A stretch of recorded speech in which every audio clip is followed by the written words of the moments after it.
the jewel of the Silk Road, a city of scholars and kings.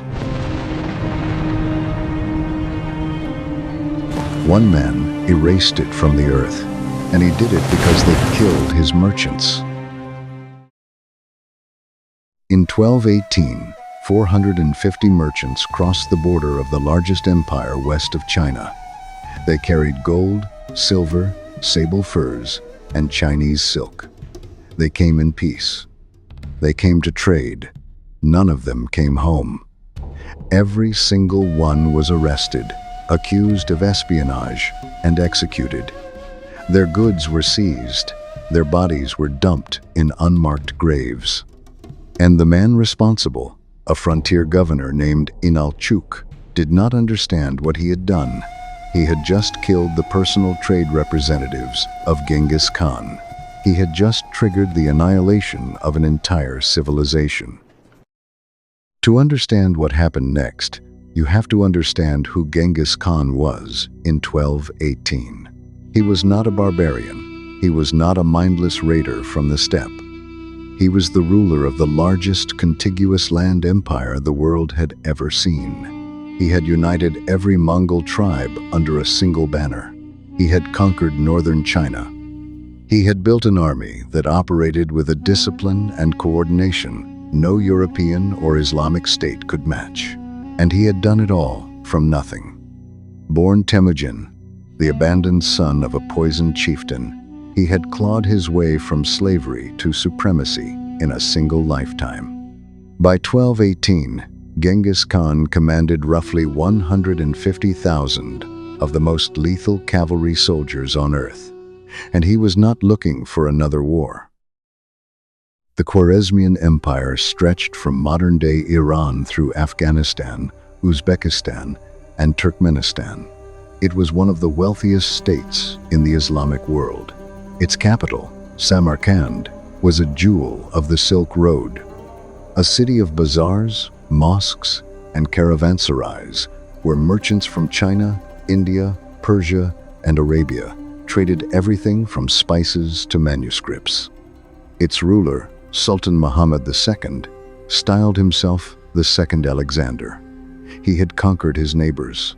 He had threatened the Abbasid Caliph in Baghdad. He believed he was untouchable. Genghis Khan had no interest in destroying this empire. He was already fighting a grinding war against the Jin dynasty in northern China and could not afford a second front. So he sent a message to the Shah. A message of peace. He proposed a formal trade agreement. He called Muhammad his neighbor. He offered mutual prosperity. The Shah agreed. Trade routes opened. Mongol and Muslim merchants crossed back and forth along the Silk Road. For a brief moment, it looked like two empires might coexist. Then the caravan arrived at Otrar. 450 merchants. Gold, silver, sable furs, silk. The accumulated wealth of the Mongol elite invested in a single trading expedition. The governor of Otrar, a man named Inalchuk, seized everything. He accused the merchants of being spies. And then, whether on his own authority or on the Shah's direct orders, he had every single one of them killed. Genghis Khan did not immediately ride to war. He gave the Shah a chance. He sent 3 ambassadors to Muhammad's court, 1 Muslim, 2 Mongol. They carried a single demand: hand over the governor. Punish the man responsible. Honor the trade agreement between our empires. The Shah's response would determine the fate of millions. Muhammad looked at the ambassadors. He ordered the Muslim envoy beheaded. He had the beards of the 2 Mongol ambassadors shaved to the skin, a calculated humiliation in steppe culture, and sent them home carrying the severed head of their colleague.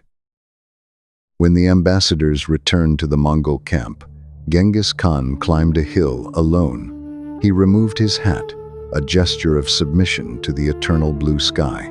He knelt on the bare ground. And for 3 days, he prayed in silence. No one approached him. No one spoke to him. When he came down from that hill, the man who had offered peace was gone. In his place stood something the Khwarezmian Empire had never faced, a ruler who believed that heaven itself had sanctioned his vengeance. He sent word to his generals fighting in China: pull back, leave a holding force against the Jin. Every available soldier was to march west. This was no longer about trade or diplomacy. This was about a principle Genghis Khan held sacred above all others. Ambassadors are inviolable. Merchants under his protection are untouchable. You do not kill a man who comes to you in peace. The Shah had broken that law, and the punishment would be total. Genghis Khan spent months preparing. He sent spies along the Silk Road disguised as merchants and pilgrims. Muslim traders who operated in Khwarezmian cities reported back to Mongol intelligence handlers with details about troop positions, garrison strengths, the condition of city walls, the depth of moats, the loyalty of local populations to the Shah. He recruited Chinese siege engineers who understood how to build catapults and battering rams. By the time the Mongol army moved, Genghis Khan knew more about the Shah's defenses than the Shah himself. In the autumn of 1219, the Mongol army crossed the Sir-Darya River and entered Khwarezmian territory. Roughly 100,000 warriors. The Shah expected them. He had positioned his forces along the river in a defensive line, spreading his garrisons across dozens of fortified cities. He believed the Mongols would funnel through the Jungarian Gate, the natural mountain pass between the two empires, and crash against his prepared defenses. He was wrong about everything. Genghis Khan split his army. This was unthinkable in medieval warfare. No commander willingly divided his forces deep in enemy territory. But the Mongol command system made it possible. Every tumen of 10,000 operated as an independent unit, communicating through a relay network of riders that could transmit orders hundreds of miles in days. His sons Chagatai and Ogadai took one column directly to Otrar, the city that started the war, the city where the merchants died. A second force under Jochi swept north along the Sir-Darya, cutting off the Shah's northern garrisons one by one. A third column under Generals Jebe and Subotai drove south to sow confusion. The siege of Otrar lasted 5 months.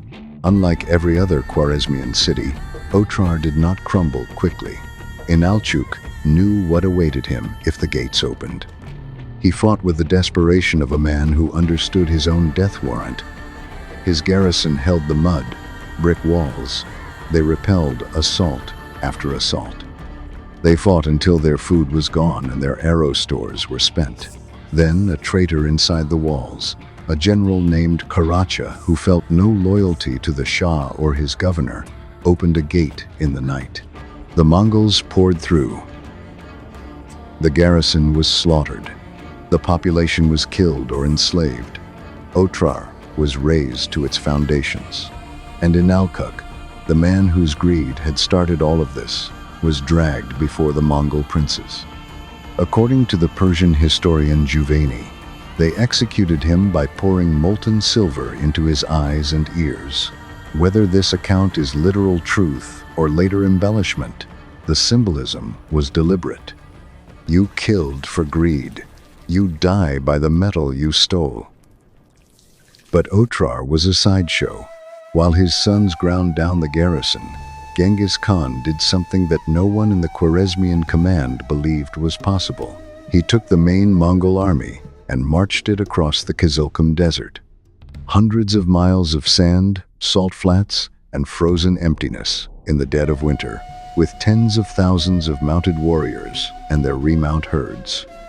The Shah's generals had dismissed this route as impassable. No army could survive the crossing. They were wrong. They emerged on the other side behind the Shah's entire defensive line, completely undetected. The first Khwarezmian city in their path was Bukhara, one of the greatest cities in the Islamic world. A center of learning, theology, and commerce. Its walls were thick. Its garrison numbered roughly 20,000. The population thought they were safe. The Mongols were supposed to be hundreds of miles to the east, battering against the Sir Daria fortresses. Instead, Genghis Khan materialized at their gates like a ghost from the desert.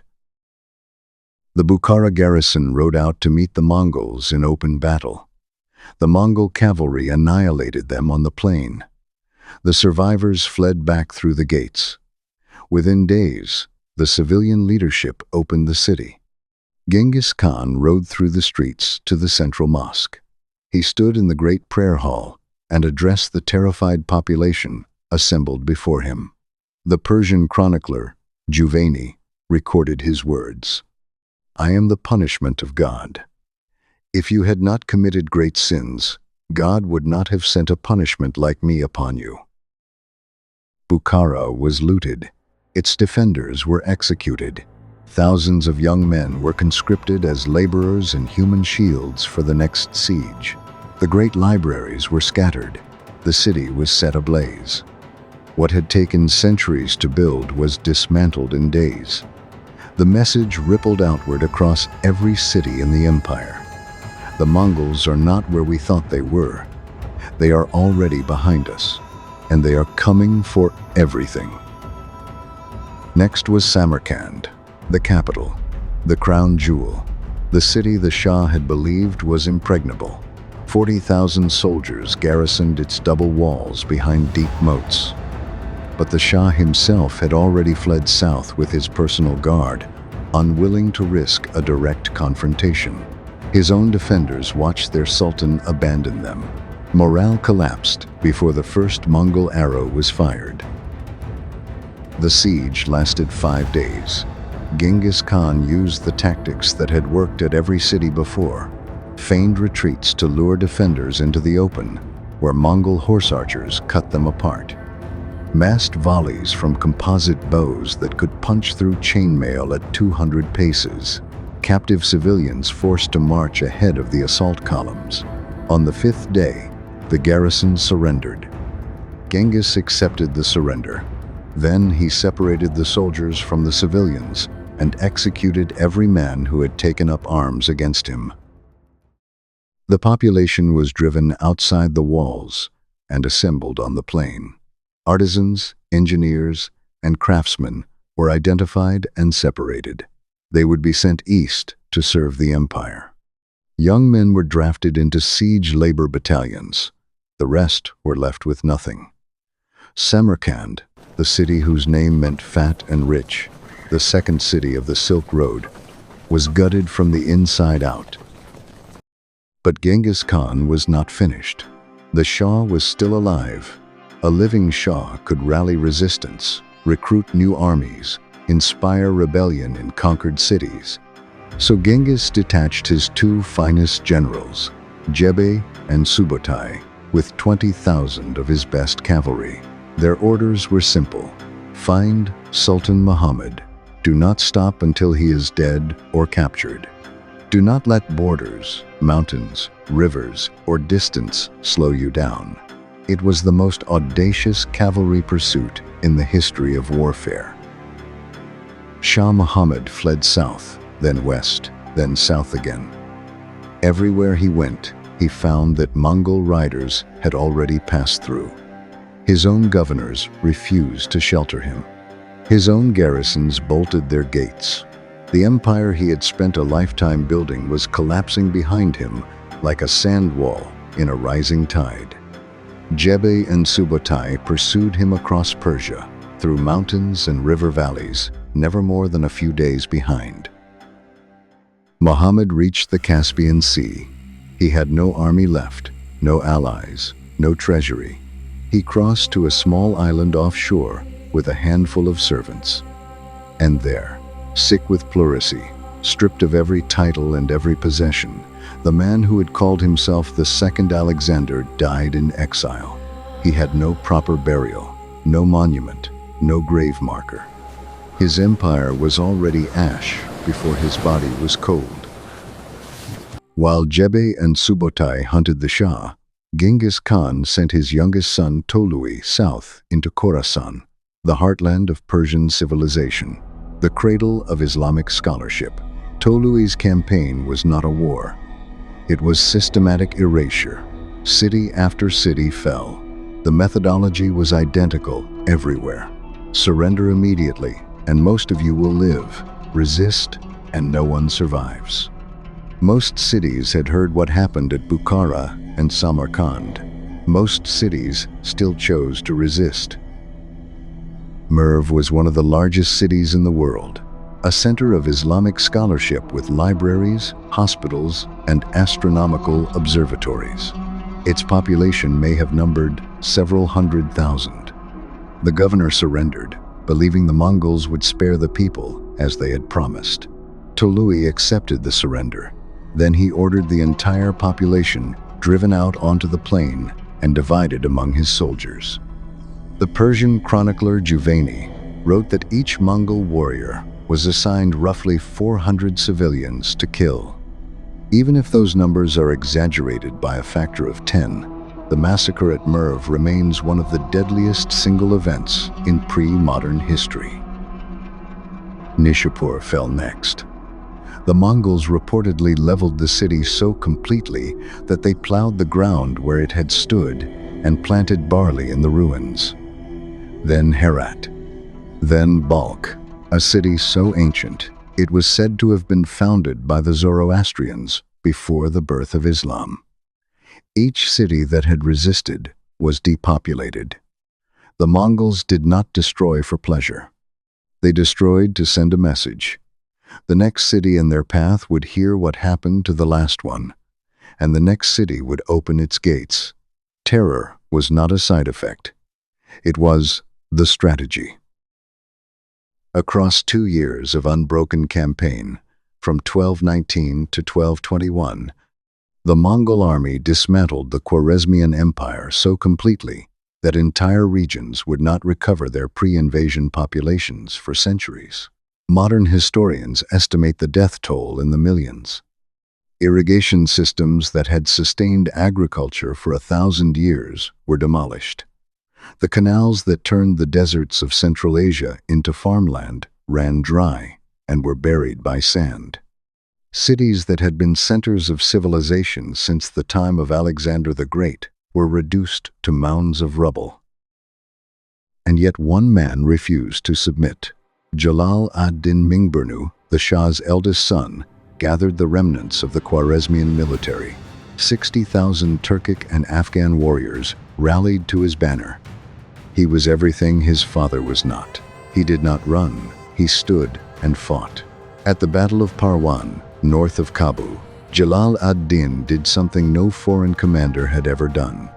He defeated a Mongol army in pitched open battle. The myth of invincibility cracked. The crack did not hold. Jalal ad-Din's coalition fell apart within weeks as his Afghan and Turkic allies quarreled over spoils and refused to coordinate. When Genghis Khan arrived personally with the main army, Jalal ad-Din retreated south toward the Indus River. The Mongols caught him at the bank. His army was surrounded and destroyed.